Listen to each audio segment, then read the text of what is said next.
Hey everybody, March 15th, it's your Montgomery County update. We're here with Jeff Smith and Sarah Branco as always, and just going to give you an update on what's going on. And actually, today is the 1 year anniversary of the first state of emergencies that I had to declare in Montgomery County. So it's been quite a ride, hasn't it, Sarah? It's been eventful. Yes, it has. We were actually here with patient zero earlier, but we'll get into that in a minute. Let's just give the quick update on where we're at. The numbers are, again, really good this week, 63 total positives. As you remember, starting in beginning of January, we were up around 400 a week, and it has been steadily declining since then. And I think we were in 79 last week and now down to 63. So that's good. You see also the positivity rate declining and also the supply of vaccine increasing. And we have Office for the Aging, along with Kinney's, is doing a clinic tomorrow in Hegeman. We have over 1,000 people registered, and we're working on filling up another 1,000-person clinic in St. Johnsville, and that's in addition to everything you're doing in public health. Just like to say thank you to your staff, the county executive office staff, as well as Office for the Aging, for making all those phone calls. Every single person was registered by phone. There wasn't one senior that had to go on an app or do anything like that to get registered. So fingers are crossed for tomorrow that everything goes smoothly. We'll check in with Office for the Aging later today. But the vaccine supply is increasing. The numbers are going down. The weather, even though it doesn't feel like it today, is getting warmer. And you're even seeing some easements as far as from the state and federal government related to what you can do if you have the vaccine. I know there's a lot of people that are itching to travel, and the quarantine issue was a big thing. So things are headed in the right direction. And, we kind of took a moment today to stop and just reflect a little bit. We had patient zero, Tatiana, in here today. We talked, and I don't know if you want to share a little bit about that or anything else you have going on. Sure. Today was obviously a very monumental day for us. That it's been one full year since we had our very first positive, laboratory confirmed positive here in Montgomery County. And today was a day where we had her come in and just talk with us about her experience and what life has been like for the past year. And it was really eye-opening. And Jessica and I talked this morning, and we really can't remember what we did before COVID. It's been really surreal, but things have changed so much. So even from that first positive case to where we are now, so much has changed as far as quarantine, length of quarantine, proximal contacts, what we would do in school districts, how we handle even internal policies and procedures here at the county. And it also gave me the opportunity to really remember what it was like as far as COVID and fear when things first came out and first started. And Matt, you and I and the sheriff talked about when COVID first came out about looking at this from a perspective of, we're all parents and how we make decisions that are good not only for our children and our families, but how then that relates to our community. And, our first patient as a mother, what that was like for Jessica and the team at the health department and I to work with a mom and the emotional attachment that we have with this young woman and her family. And it's really made us grow in ways that I don't know we would have if we didn't have COVID. But I can tell you my life is certainly different, and I know the two of you, things have changed so much for you. So today was really a day, I think, of reflection, if I have to use any kind of a word to describe it. Well, and I think, when we go back to the beginning, even things like masks, when we had our first positive case, that wasn't even a thing. Right. Wasn't even on anyone's radar. And to me, just all the unknowns. You always say to me, what is it? Anxiety is the definition. Constant fear and persistent fear of an unknown. Unknowns. And I think that's what we were really facing, was just there's so many unknowns. And now here we are a year later, and getting a good handle of the situation, know what to expect come spring and summer.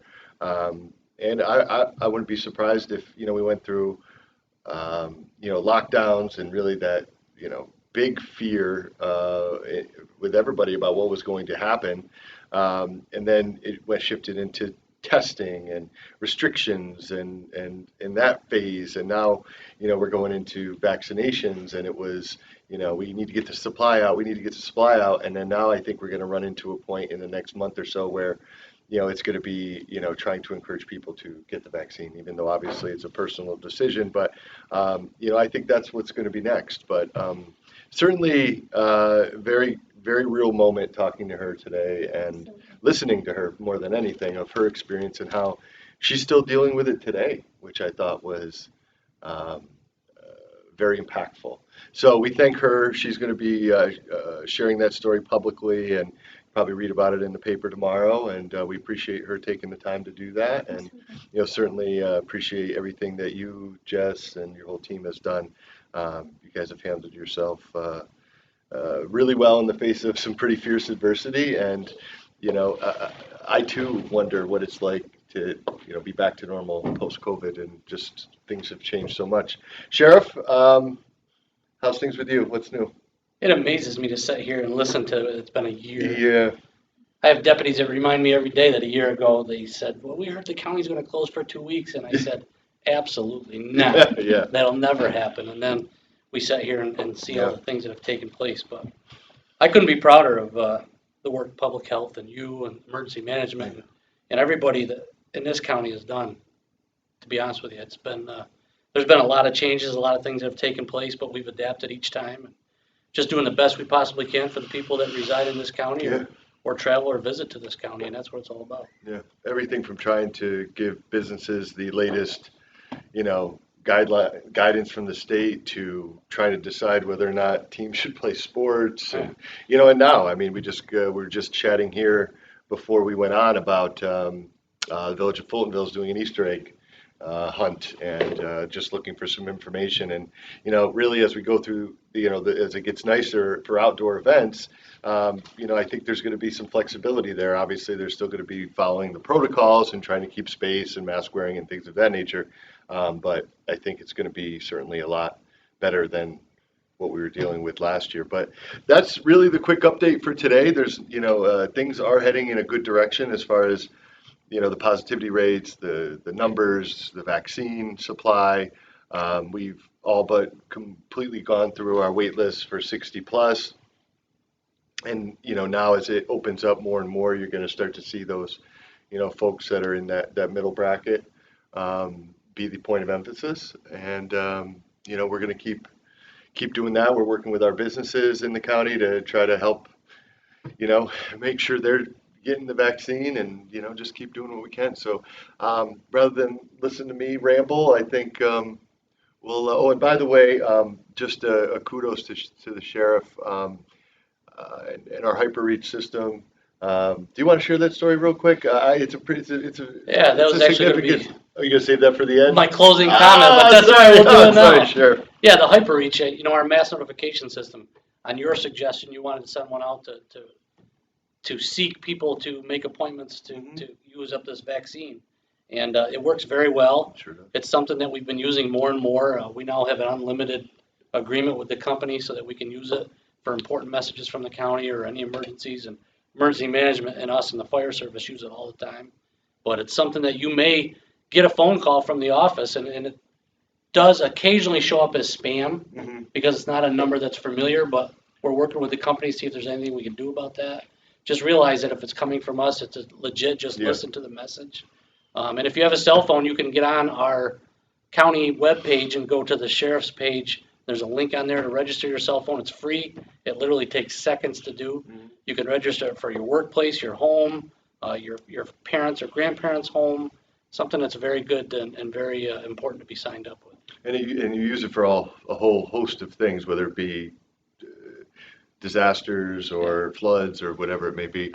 So cool. Well, we'll save your story for the end. It's all right. It's good. Well, no, you were The able to find 11-year-old, somebody. yeah. I mean, that's So Thursday night, we used it for a missing 11-year-old female who was hearing challenged as well. So we put a message out, and she was missing for like 3 hours in the town of Florida, and someone actually got the message and drove by and saw her sitting on the side of a roadway. And we were able to find her with the assistance from that person from the public. talk about meaningful work that day, right? Very valuable. All right, Morgan, how we doing on questions? Is the J&J vaccine offered in Montgomery County? Not at this time. Is the vaccine opened up to people under the age of 60? Yes, as of Wednesday. Are you still can't talk today. Are you still vaccinating in-person essential workers? How can you make an appointment? Yes, call our office. And it's Well- nice now that the phones aren't ringing as heavily Yes. as they once were. Will hospital visitation policies open soon? Some hospitals are already allowing visitors. It depends on a number of factors. So depending on the hospital, call them and find out what their visitation policy is. For example, there is a hospital down the line that is allowing visitors to come in for 5-minute increments, and a patient has to identify one person per day that can come in to get as a visitor.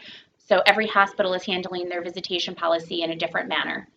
Oh, I'm glad that question was asked. Now, Sarah, that's basically, they make their decisions and those decisions are done in accordance with Department of Health, correct? Correct, the State Department of Health. So if they're in a certain circumstance, they can open if they choose to. Yes, if they Okay. follow the matrix given to them by New York State Okay. Department of Health. All right, because I've been getting a couple questions about it, and there's some people that thought that, that was a county decision. It's not. It's up to St. Mary's or whatever Nathan the local Latar, hospital, right. Nathan Latar, and they have to work in conjunction with State Department of Health on that. We don't make decisions on nursing homes and we don't make decisions on hospitals. And the key point there is they can at this point, but there has to be some criteria that's met. Correct. Okay, great.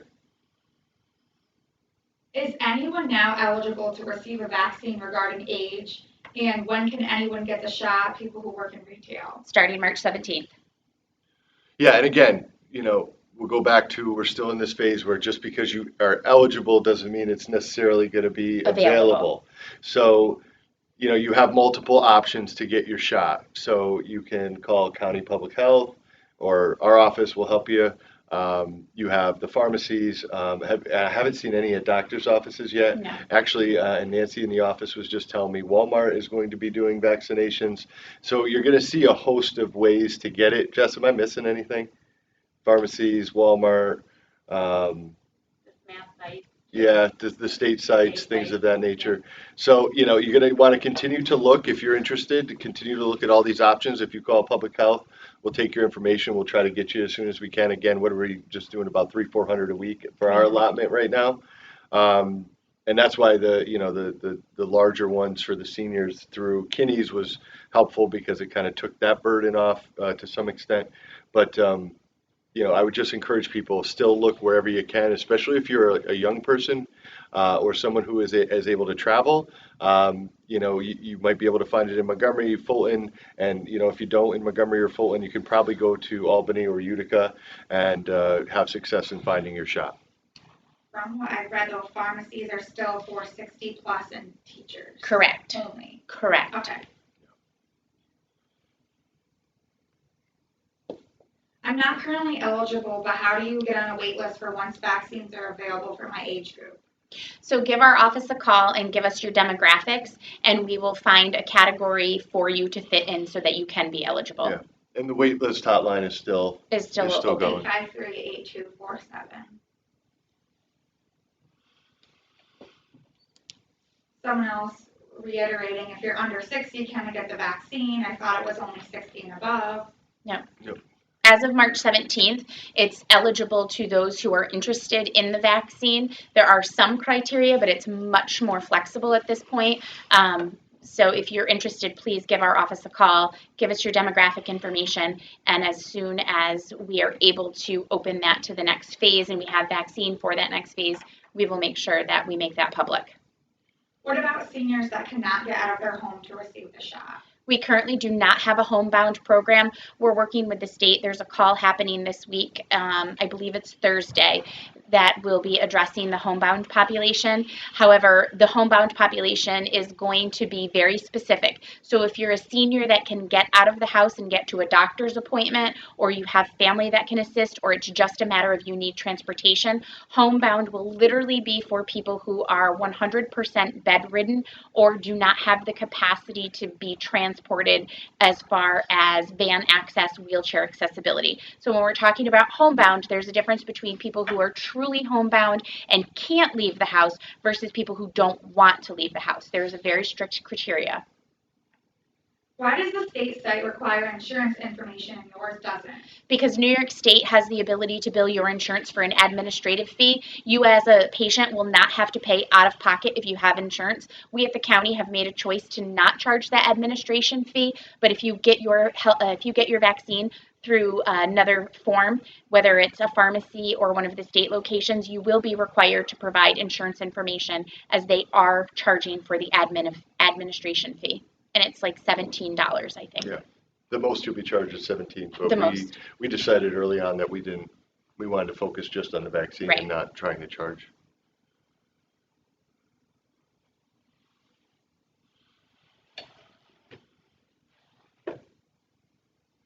And to date, we've given out 2,096 vaccines. Good? Yeah. All right. Well, Sheriff, any parting words? How's things been? I know you had some pretty serious, you had the incident with the 11-year-old. There was that incident in Amsterdam where everybody kind of worked together on. How's things been busy? And Yeah, things been busy, and the more vaccines, the more we're assisting with security and things like that at Yeah. the site. So our workload we're all right. Good. Plenty busy, but things are going well. Good. Well, we appreciate all your help, and I know that you have a certain deputy that's been helping out at the clinics that is getting quite the following. Public health loves them, so. It's getting quite the following. Anyway, Sarah, any parting words? So for me, I'd like to just take a time. This past year has been very difficult for all of us, and I just want to thank not only the two of you sitting at this table. Behind every strong woman, there's always a good man, and I always say I have two. So thank you to you and the sheriff, as well as Rick, Dan from Data, and for me, I couldn't do without my staff and our personnel officer, as well as our county clerk, and our clerk of the legislator. So for me, I have a team behind me. So I just want to personally thank you all for the past year of your love and support. Well, yeah, certainly tough times bring everyone closer together. Absolutely. And that's been, I think, happened here in our team, but also I think it is for everybody in general.